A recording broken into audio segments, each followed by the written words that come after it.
একটি পাগলা কুকুরের কামড়ে প্রাণ হারিয়েছেন নারী ও শিশু সহ 4 জন। গাইবান্ধার সুন্দরগঞ্জে গত কয়েকদিনে বেওয়ারিশ কুকুরের এমন প্রাণঘাতী আক্রমণে পুরো এলাকায় এখন বিরাজ করছে চরম আতঙ্ক।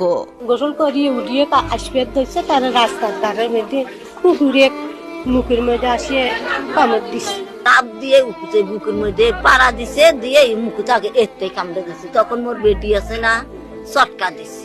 যখন চটকা দিছে ফিরে উঠে এই যে এখানে ছিঁড়ে সর্বোচ্চ চেষ্টা করছিলাম, তারপর আমার মাকে বাঁচাতে পারি নাই। রংপুর মেডিকেলে 6 ঘন্টা 7 ঘন্টা পর ডাক্তার আসছে, ডাক্তার নাই, ফোন দিছি, ফোন ধরে না। 4 জন মারা যাওয়ার পর আতঙ্ক। আমার মাকে কেউ কাফন দিয়ে গোসল দিতেও আসে না, এইরকম আতঙ্ক আছে এলাকায়। আমি বাড়িতে ছিলাম, যাই মুরগি যারা আছে অন্য এসে ধরছে না। জানা যায়, গত 22 এপ্রিল সুন্দরগঞ্জ উপজেলার কঞ্চিবাড়ি ও ছাপরহাটি ইউনিয়নের বিভিন্ন এলাকায় একটি বেওয়ারিশ পাগলা কুকুর হঠাৎ তাণ্ডব চালায়। ওই সময় কুকুরটির কামড়ে 2 শিশু সহ অন্তত 13 জন গুরুতর আহত হন।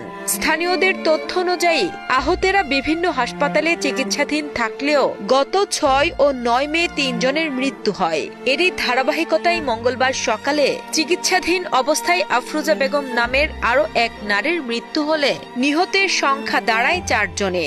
নিহত অন্য 3 ব্যক্তি হলেন নন্দরানী ফুলমিয়া ও রতনেশ্বর কুমার।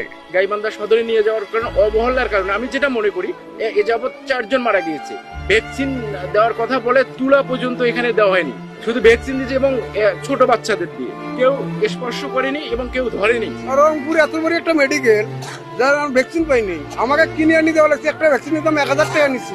প্রথমে বহুত কামড় মারছি, দেওয়ার পর আমি হাত দিয়ে ঢাকা দেওয়া মাত্র আসিয়ে ঘুরিয়ে আসি, আবার ঠ্যাঙত কামড় মারছি। একটা কুকুর এসে আমার মাকে আক্রমণ করে। পরে আমার মাকে আমরা এমার্জেন্সিতে রংপুর মেডিকেলে নিয়ে যাই। ফার্স্ট টাইম একটা ভ্যাকসিন দেওয়া হয়, আমরা কিনে দিই সেই ভ্যাকসিনটা।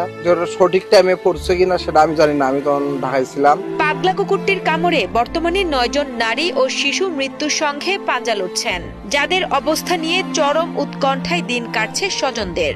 স্থানীয় ইউনিয়ন পরিষদ চেয়ারম্যানের ভাষ্যমতে আক্রান্তদের প্রয়োজনীয় চিকিৎসা দেওয়া হলেও আতঙ্ক কাটছে না জনমনে। এই পরিস্থিতিতে এলাকায় কুকুরের উপদ্রব্য বন্ধের কার্যকর প্রতিরোধমূলক ব্যবস্থা গ্রহণ এবং চিকিৎসাধীন ব্যক্তিদের উন্নত চিকিৎসা নিশ্চিত করতে প্রশাসনের জরুরি হস্তক্ষেপ দাবি করছেন স্থানীয় ভুক্তভোগী পরিবারগুলো। কুকুরের কামড়ে অসুস্থ হয়ে ইতিমধ্যে 4 জন মারা গেছে। তো আমরা জানি যে ভ্যাকসিন দেওয়ার পরেও আমাদের 4টে লোক মারা গেছে। ভ্যাকসিন কতটুকু দিয়েছে, কতটুকু কাজ করেছে, আর চিকিৎসাটা সুচিকিৎসা হয় নাই। 22 তারিখে ঘটনা, আর এখানে আমাদের 15 তারিখে, 16 তারিখে, 10 তারিখে মারা যায়। এই সময়টার মধ্যে আমরা সরকারিভাবে যেভাবে চিকিৎসা পাওয়ার কথা সেটা আমরা পাইনি। তারা প্রথমেই সদর হাসপাতালে গিয়েছিল, কিন্তু তাদেরকে উপযুক্ত ভ্যাকসিন দেওয়া হয়নি, যার ইফেক্টটা এখন পর্যন্ত পড়তেছে। এর উপযুক্ত আমরা বিচার চাচ্ছি। আমরা ভ্যাকসিনের অভাবে বাইরে থেকে ভ্যাকসিন কিনছিলাম, ঠিক আছে, সেই ভ্যাকসিনের মেয়াদ উত্তীর্ণ কিনা এরা সঠিক তদন্ত আমরা চাই। যদি মেয়াদ উত্তীর্ণ ভ্যাকসিন প্রদান করে থাকে, আমাদের রোগী যদি আরো নষ্ট হয়, আমরা এর সঠিক বিচার চাই।